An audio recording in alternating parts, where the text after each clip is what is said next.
All righty. Good morning and welcome to this video. Uh, I'm Jeff, Charting Horse Value, and I'm here today with Dustin from Predictiform. Welcome, Dustin. How you doing today? Good to see you again. Yeah, I like to think casual players, they've got Derby weekend. Us year-round guys, Breeders' Cup, that's the week. That's the that's real week. absolutely true. Yeah, Although I love Derby weekend as well, but Breeders' Cup week's hard work. Okay, yeah, there's a lot of horses running and a lot of talented horses. But man, all you got to do is hit a few horses at good prices, and your weekend's set. absolutely. Yeah. So we're going to cover, because the Breeders' Cup is at Del Mar. We're going to cover opening day, Del Mar today. We're going to take a very sort of free form. I think you called it evergreen, Dustin. Evergreen format, and just going to talk about horses we like, horses we don't like. And let you guys construct your wagers. And I will tell you that my sheets today for Del Mar are free. So members or non-members, anybody can check out my charts. I'll be showing them as we talk, and I'm also going to be showing some screenshots from Dustin's website as we go through this thing. So, any other thoughts as we get started? The nice thing about Del Mar, Yeah. you really don't have to worry about waking up to scratches and surface changes. It might rain once this whole meet, probably not though. Yeah, that's true. Now, Del Mar used to be my home track. So Nice. when I was in the Navy, I did my shore duty assignment in San Diego, and I was at Del Mar often. And I took a lot of my Navy friends, and we just had a great time. And I had, this is back in the 90s, I had a version of my program back then, much simpler, but I was still downloading data in the early mid 90s. Anyway, I love that track. I went to Del Mar with my wife in 2017. Had a great time. Had a great Breeders' Cup. Won several $1,000s that weekend. And so we're good. I agree with you. Del Mar is great. Now, there's a lot of interesting theories on Del Mar. I'm not going to get into them, and I couldn't even remember them. The But tides. supposedly the tide affects how the track plays, tied in or tied out.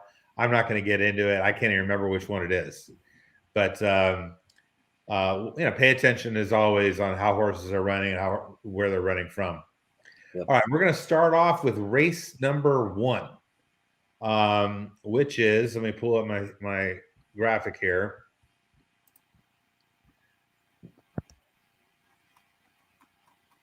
Race number 1, 6 furlongs, claiming race, non-winners of 2 lifetime. What are your thoughts, Dustin, as you look at this thing? I thought this one kicked off as one of the harder ones on the card for me, really. Yeah. Juggling between a lot of them. Ultimately, I had to end up on the 5 honorary degree. Okay. As far as the running lines, just on our end, nice small incremental improvements ever since that barn change. Triggered what we call a new pace top last time out. Has a high probability moving forward today. Yeah, let me. First of all, I totally agree with you on this race that it's very difficult. I'm showing my sheet here. Let me back up to race 1.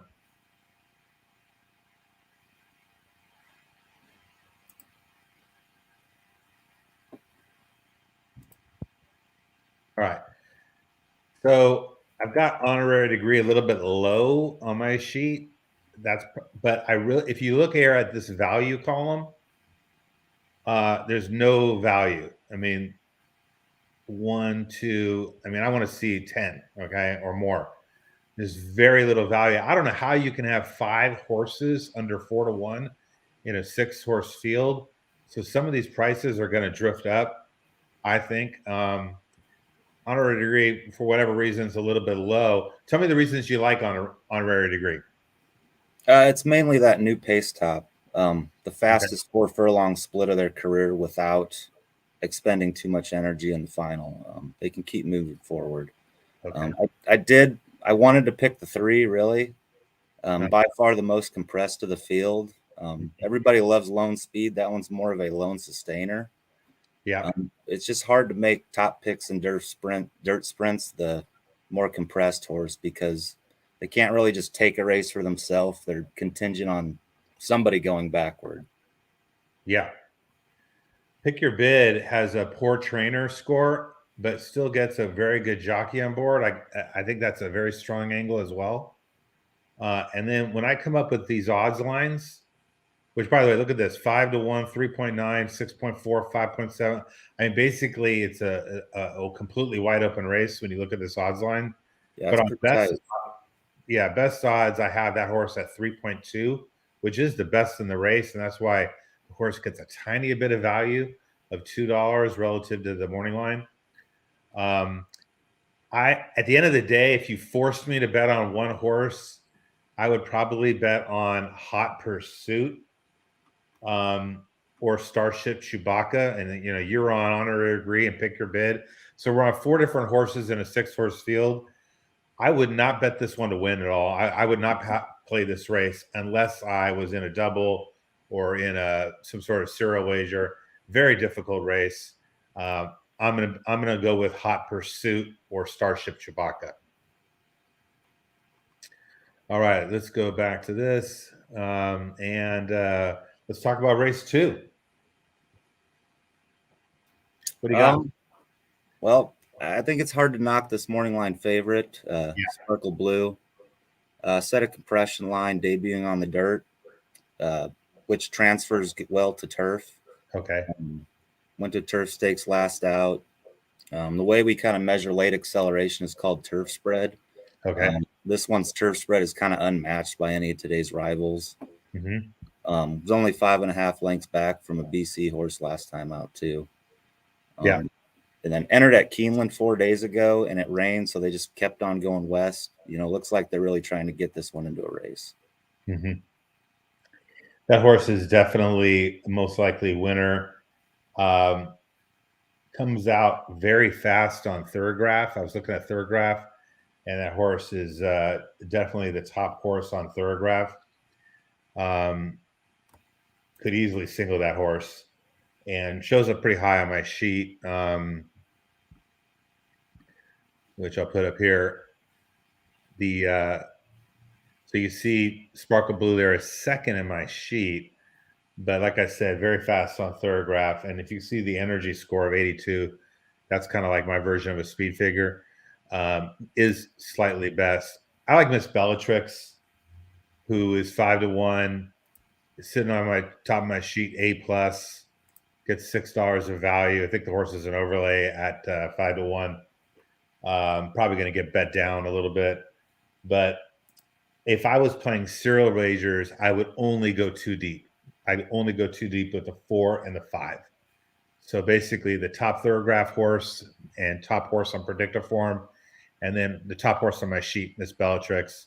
So I would be too deep. And if I was going to bet it to win, I would bet the 4 at 5-1, try to hit a little bit of value there. But it looks like what do you think of Miss Bellatrix on your program, your site? I had to agree with that one being a good B horse. Okay.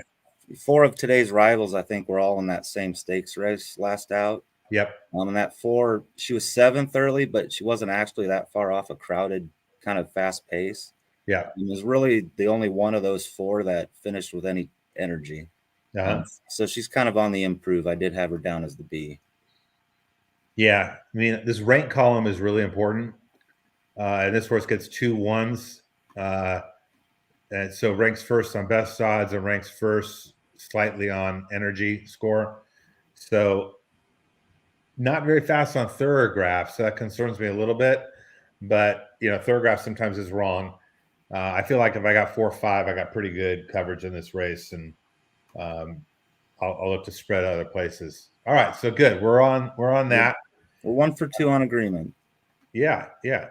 So, by the way, let me show this. I showed yours. Okay, so we're on to race 3. Let me scroll my sheet up a little bit here. And I think you wanted to show something for race 3, correct? I think you've got the value plays there just to give them an idea what they look like. Yeah, give me a sec.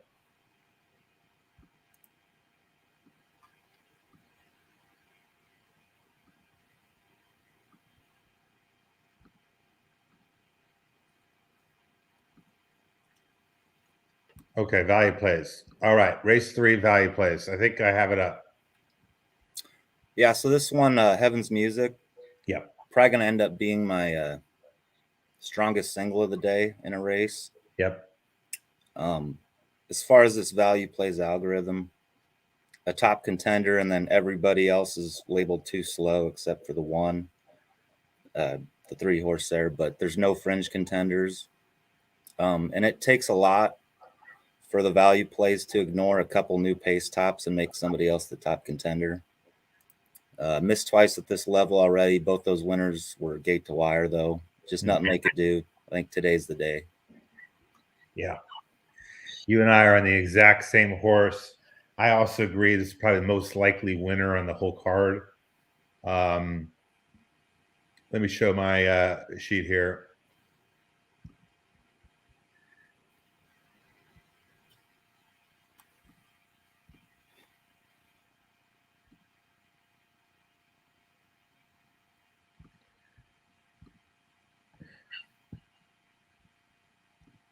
So let me scroll down here. Oh, there it is. Heaven's Music. Okay, so Heaven's Music on my sheet, very interesting.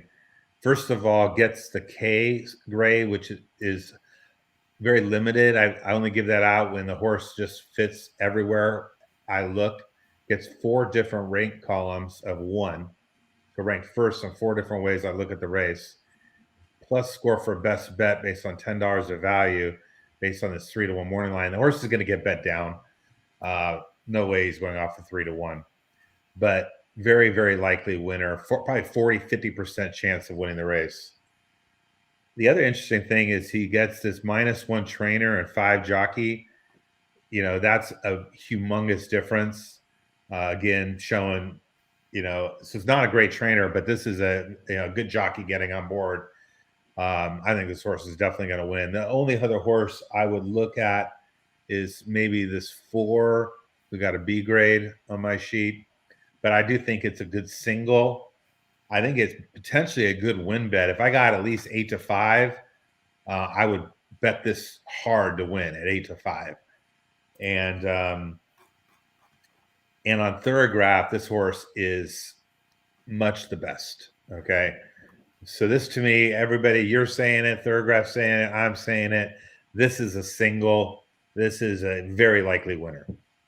So I think we're totally in agreement. Yep. If I was going to do anything to chase a little bit of a single race payout, I think I'd key that 5 on top of the 3 and the 8. They're the new pace top runners in this race. Okay. It just comes down to energy distribution. Yeah. Yeah. And, that's, what you're good at, is this pace analysis. And you also do these form patterns. You want to talk a little bit about form patterns? Sure. So, Kerry Photius, and this started a long time ago. He was doing this in the 90s when he was making his own figures by hand, 100 and some thousand races. Wow.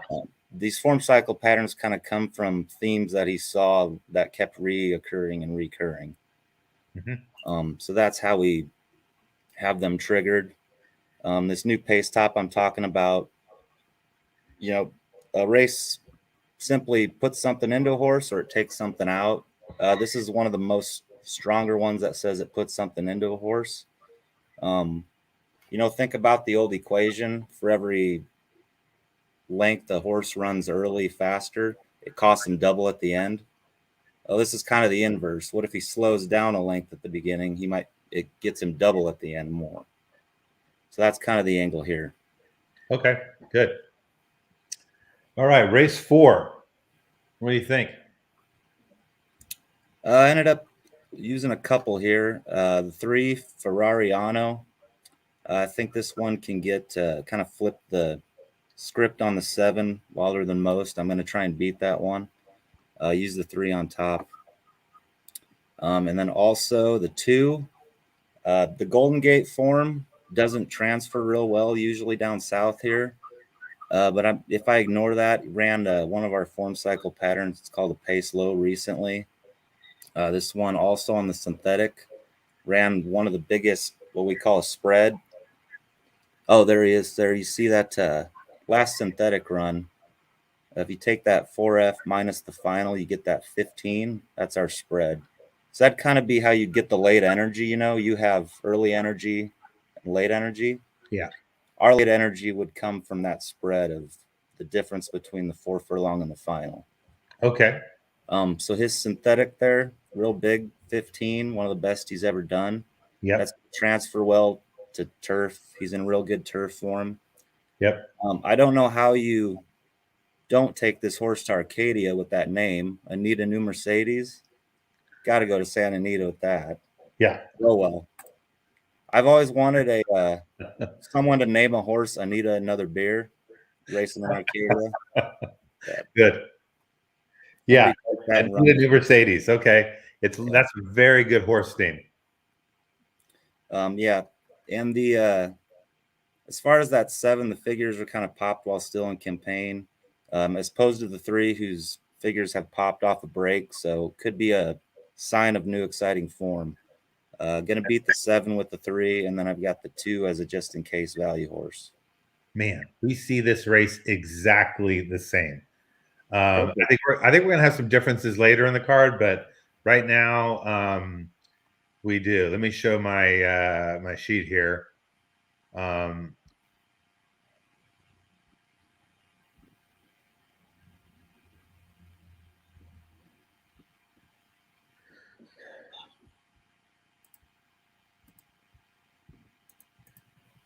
Is that coming through? I'm looking at my sheet. Is that coming through? Yeah, I got it. All right. So yeah, on top of the sheet, Ferrariano gets that K grade plus grade, makes him very likely winner. If you look at the energy, 89, 89, these two are the best. Mm-hmm. When I double check that, and I like to do that, especially if I'm on my best serious money with Thoroughgraph, Ferrariano is much faster than Wilder Than Most. So I'm willing to take a stand completely against the 7 and trust the 3. And then the second horse I like is the one you mentioned, Anita New Mercedes. It's got some good speed, and this horse is actually the fastest on Thoroughgraph. Okay, so he's a little slower for me at an 83, which I'd be concerned about, but on Thoroughgraph is very fast. So I would cover the 2 and the 3 and feel pretty darn good about it. And you're on the 2 and 3 as well. So looks like we got good alignment there. Sweet. All right, let's go to race 5. I'll let you start off the conversation. Sounds like that one's going to be a pretty heavy favorite just on the class drop. I don't know how confident I am about the cutback getting buried on the rail. Has always been a router. So I'm going to go for a long shot. Okay. The 2 fastest Cass comes off a good break close to 5 months and then set what's called a cyclical pace top. Basically a new pace top, but for older horses. So we just look at the last 10 races. And then set another cyclical pace top here this last sprint out. When you look at the 4 furlong figures for the last race in this field, the 2 and the 8 have a pretty big gap to everyone else. And the 8 charge cash at a much shorter price has a double top, which could sometimes be a regression angle and could very well back up. And of the runners that could also challenge, the 4 and the 7 have a history of running pretty good 4F figures. But really, I don't know what to do with the 4 here. You've got a big question mark when you talk about a runner that leaves the Baffert barn and then just runs a dud. Yeah. You got to throw that one out. The 7, that's one that's challenged the front in the past. Good numbers, but has kind of been on a decline throughout the year. So with that said, we're kind of looking at a spot where this 2 can maybe break out here and try and steal this 1 in pretty good sprint form, I think, here. Okay. Well, I obviously don't see the race the same as you, but I love your long shots. For whatever reason, the sheet is telling me a different story than when I look at the PPs. The PPs, I totally agree with your commentary on both the 1 and the 4. But man, they are much the fastest on my sheet. Most likely winners on my sheet. Much the fastest on Thorograph. I have a tough time getting away from them. So maybe it's a 1-2-4-7 kind of race. If you're playing serials, use that 1 and 4, which look really strong on Thorograph and on my sheets, and use that 2 and 7 because the race, the eye test, when you look at the PPs, the race does look weak, and sometimes in these weak races, a 2 or a 7, for the reasons you indicated, could pop up there and win. That's probably how I would, look at the race. Tough one. All right, race 6. So I'll go first on this one. Obviously, Nizuna sitting there on top, and he's the chalk. Definitely the most likely winner. But I really fell in love with this 1 horse down here, Super Game. And, I'll walk through it a little bit why. But first of all, this 89 energy is the best in the race. And it's not like it came on a different distance or surface. Horse fits the race beautifully, 0.9. Nizuna, granted, is up here 1.0. That's a perfect fit, but 0.9 is plenty good. And the best odds, the horse goes down to 6.6, which puts him third in the race. Third best odds in the race at a 20-1 morning line. Gets the C grade. Okay, yeah, he's a 20-1 long shot, but I think this horse merits a very good shot. I'm going to bet this horse to win, and definitely going to use in serials with the 1, and maybe with the 5, maybe the 1-5. 1-3-5. How do you like it? As far as Nizuna, I just have a really bad feeling about how that last race went. Okay. The 3 runners on the early pace all sustained through, finished better than her. But then the 3 runners who were last on that pace, they all came and passed her. So you're setting up mid-pack, you're finishing mid-pack, and every running style in existence beat you. I think it's just a bad look. This is going to be what I'm going to call my if she beats me race. Okay. And just not use her. All right. So the A's, I had the 5, Carpe Fortuna. Yeah. Was a little spotty early on in the career as far as, stringing a campaign together. But now is kind of in stride, 4th race here without needing a break. As well as the 9, Miss Costa Rica. Okay. That one's been just a step behind the 5, kind of figure-wise, but with a little bigger turf spreads. So she could be one that's finally going to open it up and stretch one of these races here. Then just depending on how deep you want to go, I'd call the B horses the 2 feathers coming off a pretty good pace low form cycle pattern. The 1 that you like, Super Game, ran a dramatically improved running line last out on our sheets. And maybe as a C horse, Miraz is kind of interesting, second time trying turf here. Okay. So you're on 5-9, and maybe if you want to go deep, throw in 1-2-4. Right. Okay. I'm on 1-3-5. That's probably where I'm at, and I'm going to be betting that 1 to win. But sounds good. Looks like we're a little different in that race. That's no problem. What about race 7? Race 7, you got another strong favorite in this one, the 2, Moonlight Doro. Yep. Was ready to roll once she saw the 2 turns there. Set what we call a reversal pattern. Most dirt runners are going to run a faster furlong figure than they are a final. Yeah. This one's flipped. Actually runs a higher final than 4 furlong. So this one's just more kind of within herself than the rest of the field. There's a lot of forward type spreads in the rivals running lines. But I did go too deep. I think there's some value to be had with the 5 Miss Fia. She's capable of getting out with some speed, maybe challenging the 6, not letting that one be the lone speed. But I like the year-over-year development on this one. Just as far as when she's tried 2 turns here and there. January of 20, we've got a dirt spread of +9. And then trying again in April 21, that shrunk to a dirt spread of +2. So that one's starting to kind of divvy out its energy a little more evenly over a race. Maybe a long shot try to go with that 2 as a good favorite. Yeah, I like the 2 a lot. 2 makes complete sense. I always worry about, favorites coming off a 9-month layoff. I struggle with what to do on that. Good trainer, 9, good jockey, 10. That's the best combination in the race. So, that gives me some confidence to trust a horse coming off a 9-month layoff. But yeah, it sits on top of my sheet. I do like your 5, Miss Fia. Possibly this 2-3 form cycle is a really strong indicator of improvement. And the horse goes from 17-1 PFDS odds to 3.5-1 best odds, which 3.5 is second in the race, right behind the big favorite.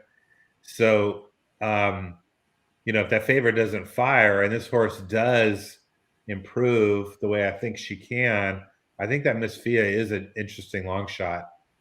The horse I'm liking in this race to bet to win, you didn't mention. I like to get your perspective. I'm a little concerned. It's Paige Ann. Paige Ann got some early speed, but is going to have to fight with that 6. That's a little bit of a concern, but looks like a huge overlay to me. With $17 of value, earns a little plus mark for best value in the race. What do you think of that Paige Ann? Yeah, for us, she was just kind of sort of consistent. She was still kind of running those forward type spreads that I mentioned everyone else was. That's kind of set up well for the 2. Okay. But in the end, if you're going to take a horse with a forward spread, I'd rather take a horse that had been sprinting. Because when they've switched to a route, and see a more relaxed pace than they're used to, they can kind of keep going forever. So that's kind of why I didn't really look at Paige Ann too much. Okay. Yeah. By the way, that comment you made on Moonlight D'Oro, you could see here early speed 89, late speed 100 on my sheet. I think it's kind of similar to the comment you were making, right? That the horse finished extremely strong in his last race. Mm-hmm. So that does bode well. Of course, that was 9 months ago. Cool. But so sometimes, it's tough to trust those numbers. But okay, well, I'm on the 3. I do like your 5 a lot. And then we both like the 2. All right, so last race. And this one's crazy. What do you think? I had the 7 on top. Okay. Calumark, if that's how you say it. Yeah. So, in a lot of our turf races, you see that plow or pace low a lot. That's just essential for any turf runner has got to run that to have any success. This one, 2 back, actually has what's a more powerful subset of that, the turf decline line, or TDL. So that one ran that 2 back. Immediately, we saw a big uptick. The 76 final and last, it's the best of any of today's rivals have ran. Of the handful that do have turf route experience. The 1, Head for Business, maybe a B horse. Last 3 on dirt were new pace top, double top. So that one's kind of been blowing out speed, but can't find the wire. Speed on dirt certainly transfers to speed on turf. Vice versa isn't true, but in this spot, could like the less tiring footing here and try and steal it.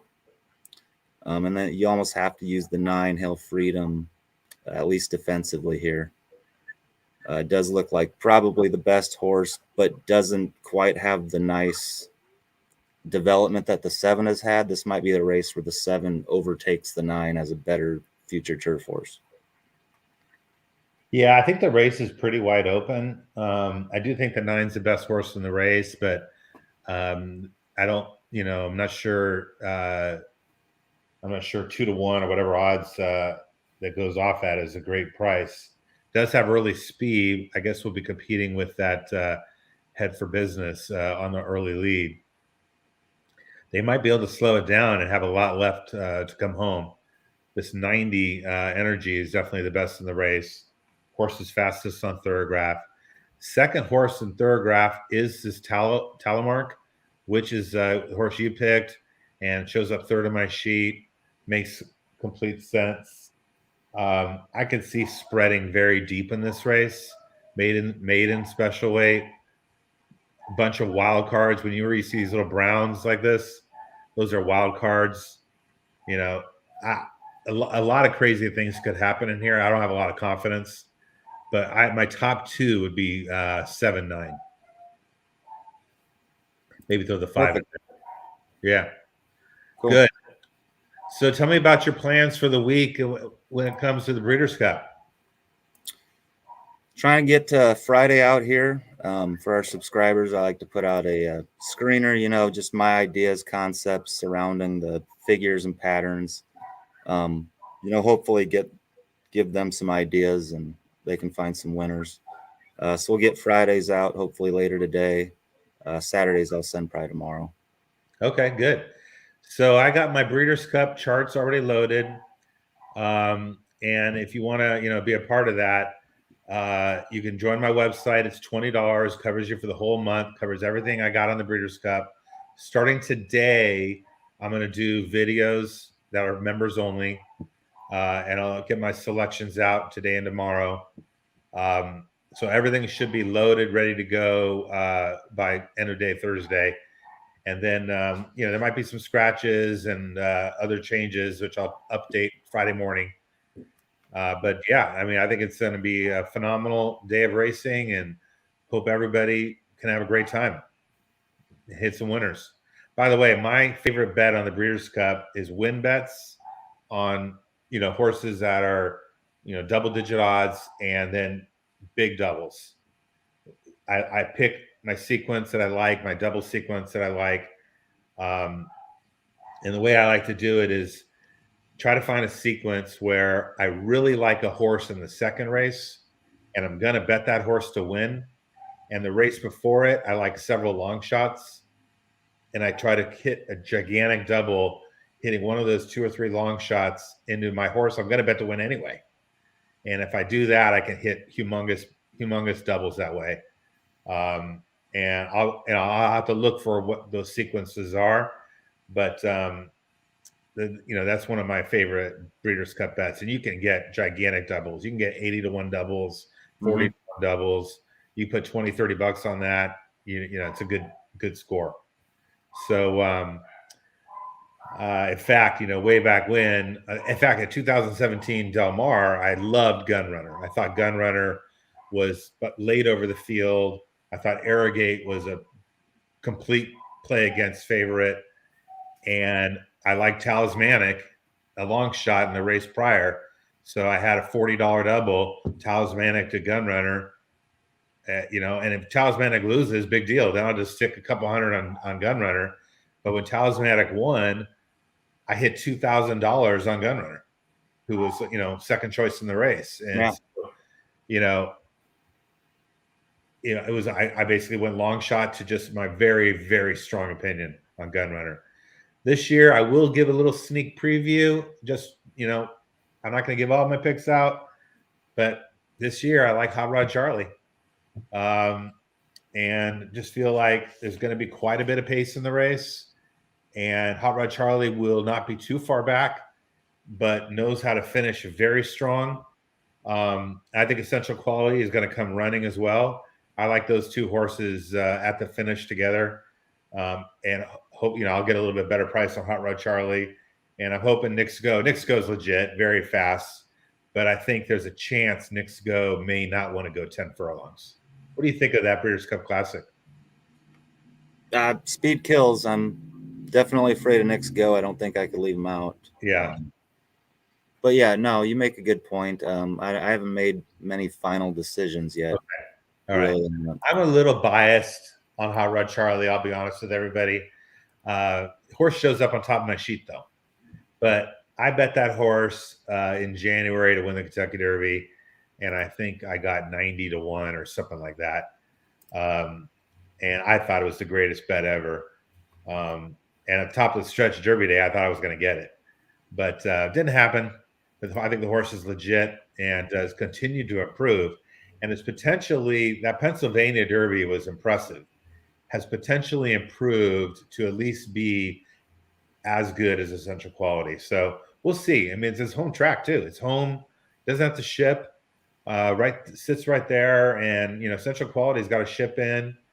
So we'll see. But it's going to be a great day of racing. Looking forward to it. Really appreciate you coming on board today, Dustin. And we'll do it again in the future. All right. Awesome. Thanks for having me. Look forward to getting roasted by anybody who feels like it. No, I think you did a great job, and I think it was a lot of fun. So, hasta la vista, and good luck. Good racing luck. Bye-bye. See ya.